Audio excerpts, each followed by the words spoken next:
My name is Nick Brand. I'm the Director of Corporate Programs at the Chicago Council on Global Affairs, and thank you all for joining us this evening. I'd like to take this opportunity to welcome George Friedman to the Chicago Council. I believe it's his first time here, so thank you so much for being with us. No place is really Pacific for very long. I mean, neither the United States, we have constant wars, okay? Europe will, I suspect, not return to the 31 years, but it will return to humanity. They will have their wars, they will have their peace, they will live their lives. It will not be 100 million dead, but the idea of the European exceptionalism, I think, is the one suffering the first death. There will be conflict. There was conflict in Yugoslavia, and there's certainly conflict now in Ukraine. As to the relationship to the United States, we no longer have a relationship with Europe. We have a relationship with Romania, we have a relationship with France. There is no Europe to have a relationship with. Yes, the gentleman in the fourth row over here. Excuse me. By the way, I'm a subscriber. Is Islamic extremism really the major threat to the United States, and will it die on its own, or will it keep growing? It is a problem to the United States. It is not an existential threat. It has to be dealt with, but it has to be dealt with proportionately. We have other foreign policy interests. So, the primordial interest of the United States, over which for a century we have fought wars, the First, Second Cold War, has been the relationship between Germany and Russia, because united they are the only force that could threaten us, and to make sure that that doesn't happen. What you do, if you're a Ukrainian, is essentially reach out to the only country that will help you, which is the United States. Last week, 10 days ago, General Hodges, Commander U.S. Army Europe, visited Ukraine. He announced that U.S. trainers would now officially be coming, not just unofficially coming. He actually pinned medals on Ukrainian fighters, which by protocol of the military is not the way. Foreigners don't get to pin on, medals, but he did, showing that this was his army.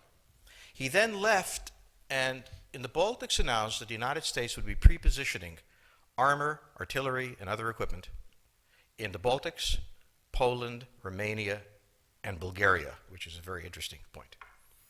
So the United States, and now yesterday the United States announced that it would be sending weapons. Tonight, of course, they denied it, but they are. The weapons will go. In all of this, the United States has acted outside the context of NATO. Because NATO has to have a 100% vote. Any one country can veto anything. And the Turks will veto it just for giggles. The point is that the United States is prepared to create a cordon sanitaire around Russia. Russia knows it. Russia believes that the United States intends to break the Russian Federation. I think that, as Peter Lorre put it, we don't want to kill you, we just want to hurt you a little bit. Either way, we are back in the old game. And if you go ask a Pole or a Hungarian or a Romanian, they live in a totally different universe from a German. And they live in a totally different universe from a Spaniard. So there is no commonality in Europe. But if I were a Ukrainian, I would do exactly what they're doing. Try to draw the Americans in. The United States has a fundamental interest. It controls all the oceans of the world. No power has ever done that. Because of that, we get to invade people and they don't get to invade us. It's a very nice thing. Maintaining control of the sea and control of space is the foundation of our power. The best way to defeat an enemy fleet is to not let it be built.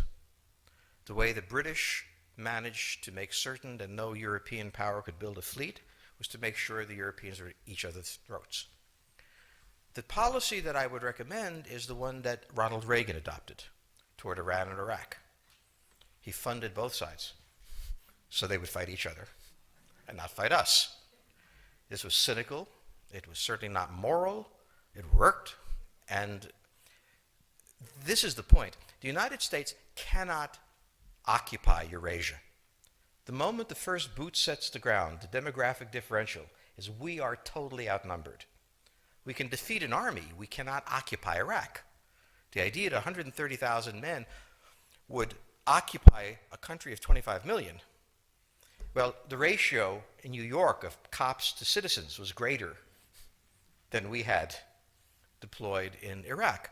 So we don't have the ability to go across, but we do have the ability to, first, support various contending powers so they concentrate in themselves with political support, some economic support, military support, advisors, and in extremis, do what we did in Japan, in Vietnam, in Iraq, and in Afghanistan, spoiling attacks. The spoiling attack is not intended to defeat the enemy. It's intended to throw him off balance. What we did in each of these wars, in Afghanistan, for example, is we threw Al-Qaeda off balance. The problem we have, since we're young and stupid, is that having thrown them off balance, instead of saying, okay, job well done, let's go home, we said, well, that was easy. Why don't we build a democracy here? This was the moment of dementia that came in. The answer, therefore, is the United States cannot constantly be intervening throughout Eurasia. It must be selectively intervening and very rarely. That is the extreme moment. We cannot, as the first step, send American troops. And when we send American troops, we have to clearly understand what the mission is, limit it to that, and not develop all sorts of psychotic fantasies. So hopefully we've learned that this time. It takes a while for kids to learn lessons. But I think you're absolutely right. We cannot, as an empire, do that. Britain didn't occupy India.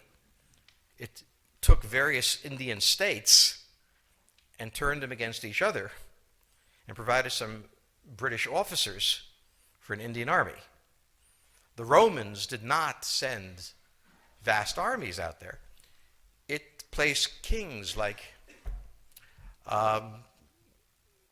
various kings it created under the emperor, and those kings were responsible for maintaining the peace.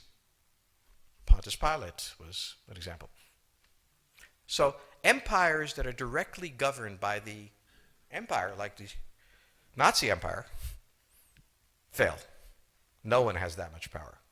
You have to have a level of cleverness. However, our problem is not yet that.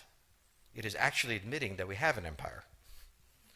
So we haven't even gotten to that point where we don't think we can kind of go home and it'll be over and done. And so we're not even ready for chapter 3 of the book. Next question, please. Yes, the gentleman right here in the fourth row.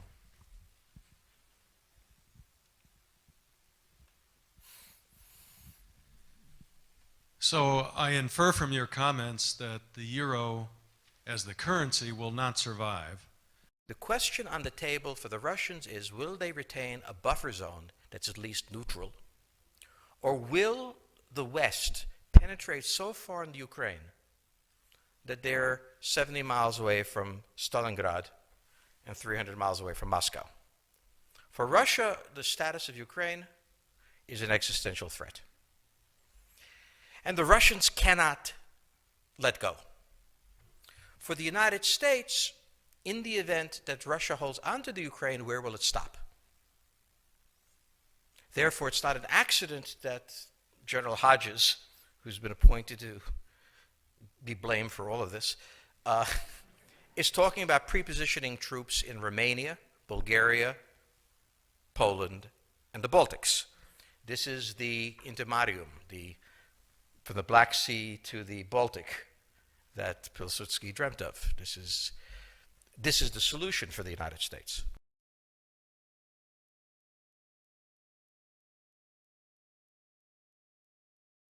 For the Russians, their cards have always been on the table. They must have at least a neutral Ukraine, not a pro-Western Ukraine. Belarus is another question. Now, whoever can tell me what the Germans are going to do is going to tell me about the next 20 years of history. But unfortunately, the Germans haven't made up their mind. And this is the problem of Germany always. Enormously economically powerful, geopolitically very fragile, and never quite knowing how to reconcile the two. Ever since 1871, this has been the German question, the question of Europe.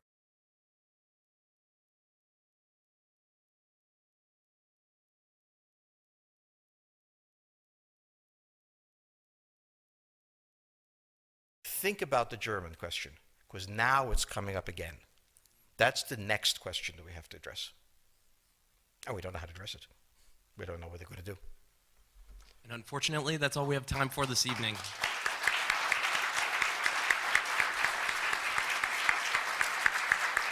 Thank you so much.